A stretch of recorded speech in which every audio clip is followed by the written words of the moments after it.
ప్రసంగి గ్రంథము 4వ అధ్యాయము 1వ వచనం నుంచి ఇలాగున వ్రాయబడి ఉన్నది. పిమ్మట సూర్యుని కింద జరుగు వివిధములైన అన్యాయ క్రియలను గురించి నేను యోచించితిని. బాధింపబడు వారు ఆదరించు దిక్కులేక కన్నీళ్లు విడుచుదురు. వారిని బాధపెట్టు వారు బలవంతులు కనుక ఆదరించు వాడెవడునూ లేకపోవును. కాబట్టి ఇంకనూ బ్రతుకుచున్న వారి కంటే ఇంతకు ముందు కాలం చేసిన వారే ధన్యులని అనుకుంటుంది. ఇంకనూ పుట్టని వారు సూర్యుని కింద జరుగు అన్యాయపు పనులు చూచియుండని హేతువు చేత ఈ ఉభయుల కంటే వారే ధన్యులనుకుంటుంది. మరియు కష్టమంతయు నేర్పుతో కూడిన పనులన్నీ నరులకు రోష కారణములని నాకు కనబడెను. ఇది వ్యర్థముగా ఒకడు గాలిని పట్టుకొనుటకై చేయు ప్రయత్నము వలెనున్నది. బుద్ధిహీనుడు చేతులు ముడుచుకొని తన మాంసము భక్షించును. శ్రమయును గాలికైన యత్నములను 2 చేతుల నిండా నుండుట కంటే ఒక చేతి నిండా నెమ్మది కలిగి ఉండట మేలు. నేను ఆలోచింపగా వ్యర్థమైనది మరి ఒకటి సూర్యుని కింద నాకు కనబడను. ఒంటరిగా ఉన్న ఒకడు కలడు, అతనికి జతకాడు లేడు, కుమారుడు లేడు, సహోదరుడు లేడు. అయినను అతడు ఎడతెగక కష్టపడును. అతని కన్ను ఐశ్వర్యం చేత తృప్తి పొందదు. అతడు సుఖమును నది నేనెరుగక ఎవరి నిమిత్తము కష్టపడుచున్నానని అనుకొనడు. అది వ్యర్థమైనదై బహు చింత కలిగించును. ఇద్దరి కష్టము చేత ఉభయులకు మంచి ఫలము కలుగును కనుక ఒంటిగాడే ఎండుట కంటే ఇద్దరు కూడి ఎండుట మేలు. వారు పడిపోయినను ఒకడు తన తోటి వానిని లేవనెత్తును. అయితే ఒంటిగాడు పడిపోయిన ఎడల వానికి శ్రమయే కలుగును, వాని లేవనెత్తువాడు లేకపోవు.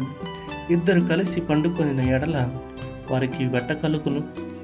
ఒంటరిగానికి వెట్ట ఎలాగ పుట్టును? ఒంటరియగు ఒకని మీద మరి ఒకడు పడిన ఎడల ఇద్దరు కూడి వారిని ఎదిరింపగలరు. 3 పేటల త్రాడు త్వరగా తెగిపోదు కదా. మూఢత్వము చేత బుద్ధి మాటలకిక చెవి ఎగ్గలేని ముసలురాజు కంటే బీదవాడైన జ్ఞానవంతుడకు చిన్నవాడే శ్రేష్ఠుడు. అటివాడు తన దేశమందు బీదవాడుగా పుట్టినను పట్టాభిషేకము నొందుటకు చెరసాలలో నుండి బయలువెళ్ళును. సూర్యుని కింద సంచరించు సజీవులందరూ గతించిన రాజునకు బదులుగా రాజై ఆ చిన్నవాని పక్షమున నుందరని నేను తెలుసుకుంటుని. అతని ఆధిపత్యం క్రింద జనులకు లెక్కయే లేదు. అయినను తరువాత రాబోవారు వీని యందు ఇష్టపడరు. నిజంగా ఇది వ్యర్థమే, ఒకడు గాలికై ప్రయాసపడినట్టే. 5వ అధ్యాయము 1వ వచనం నుంచి, నీవు దేవుని మందిరమునకు పోవునప్పుడు నీ ప్రవర్తన జాగ్రత్తగా చూచుకొనుము. బుద్ధిహీనులు అర్పించినట్లుగా బలి అర్పించుట కంటే సమీపమించి ఆలకించుట శ్రేష్టము. వారు తెలియకయే దుర్మార్గపు పనులు చేయుదురు. నీవు దేవుని సన్నిధిని అనాలోచనగా పలుకుటకు నీ హృదయమును త్వరపడనీయక నీ నోటిని కాచుకోము. దేవుడు ఆకాశమందున్నాడు, నీవు భూమి మీద ఉన్నావు కావున నీ మాటలు కొద్దిగా ఉండవలెను. విస్తారమైన పనిపాటల వలన స్వప్నములు పుట్టును. పెక్కు మాటలు పలుకువాడు బుద్ధిహీనుడగును.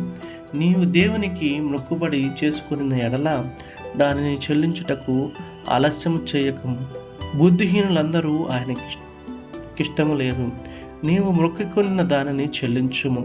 నీవు మొక్కుకొని చెల్లింపకుండుట కంటే మొక్కుకొనకుండుటయే మేలు. నీ దేహమును శిక్షకు లోపరచనంత పని నీ నోటి వలన జరగనీయకము. అది పొరపాటు చేత జరిగినని దూత ఎదుట చెప్పకము. నీ మాటల వలన దేవునికి కోపం పుట్టించి నీవేళ నీ కష్టమును వ్యర్థపరచదు. అధికమైన స్వప్నములు మాటలను నిష్ప్రయోజనములు. నీ మట్టుకు నీవు దేవుని యందు భయభక్తులు కలిగి ఉండము.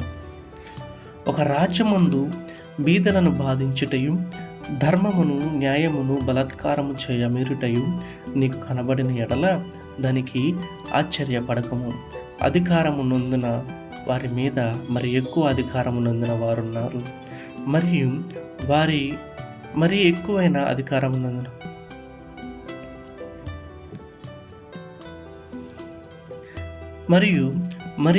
అధికారం ఉన్నందున వాడు వారికి పైగానున్నాడు. ఏ దేశంలో రాజు భూ విషయమై శ్రద్ధ పుచ్చుకొనునో ఆ దేశమునకు సర్వ విషయములందు మేలు కలుగును. ద్రవ్యము నపేక్షించువాడు ద్రవ్యము చేత తృప్తి నొందడు. ధన సమృద్ధిని అపేక్షించువాడు దాని చేత తృప్తి నొందడు. ఇది వ్యర్థమే. ఆస్తి ఎక్కువైన ఎడల దాన్ని భక్షించువారు ఎక్కువగదును. కన్నులారా చూచుటయ్యేగాక ఆస్తి పరునికి వాని ఆస్తి వలన ప్రయోజనమేమి? కష్టజీవులు కొద్దిగా తినినను ఎక్కువగా తినినను సుఖనిద్ర నందుదురు. అయితే ఐశ్వర్యవంతులకు తన ధన సమృద్ధి చేత నిద్ర పట్టదు. సూర్యుని కింద మనస్సునకు ఆయాసకరమైనది ఒకటి జరుగుట నేను చూచుతుని. అదేదనగా ఆస్తి గలవాడు తన ఆస్తిని దాచిపెట్టుకుని తనకు నాశనము తప్పించుకొనును. అయితే ఆ ఆస్తిని దురదృష్టము వలన నశించిపోవును. అతడు పుత్రుల గలవాడైనను అతని చేతిలో ఏమీ లేకపోవును. వాడు ఏ ప్రకారంగా తల్లి గర్భము నుండి వచ్చునో ఆ ప్రకారమే తాను వచ్చినట్లే దిగంబరిగానే మరలా పోవును. తాను ప్రయాసపడి చేసుకున్న దానిని ఏదైనాను చేత పట్టుకొని పోడు. అతడు వచ్చిన ప్రకారంగానే మరలా పోవును. గాలికి ప్రయాసపడి సంపాదించిన దాని వలన అతని వానికి లాభమేమి? ఇది మనస్సునకు ఆయాసకరమైనదై తన దినములన్నీ అతడు చీకటిలో భోజనము చేయును. అతనికి వ్యాకులమును రోగమును అసహ్యమును కలుగును. మరియు కోరదగినదిగాను చూడ ముచ్చటి అయినదిగాను నాకు కనబడినది ఏదనగా, దేవుడు తనకు నియమించిన ఆయుష్కాల దినములన్నీ ఒకడు అన్నపానములు పుచ్చుకొనుచు తన కష్టార్జితమంతటి వలన క్షేమంగా బ్రతుకుచుండుటయే. అది వానికి భాగ్యము. మరియు దేవుడు ఒకనికి ధనధాన్య సమృద్ధి ఇచ్చి దాని యందు తన భాగము అనుభవించుటకును అన్నపానములు పుచ్చుకొనుటకును తన కష్టార్జితమందు సంతోషించుటకును వీలుగా కలుగజేసిన ఎడల అతనికి ఆ ఆస్తి దేవుని ఆశీర్వాదము వలన కలిగినదను అనుకొనవలను. అట్టి వానికి దేవుడు హృదయానందము కలుగచేసి ఉన్నాడు కనుక అతడు తన ఆయుష్కాల దినములను జ్ఞాపకము చేసుకొనడు. ఆమేన్.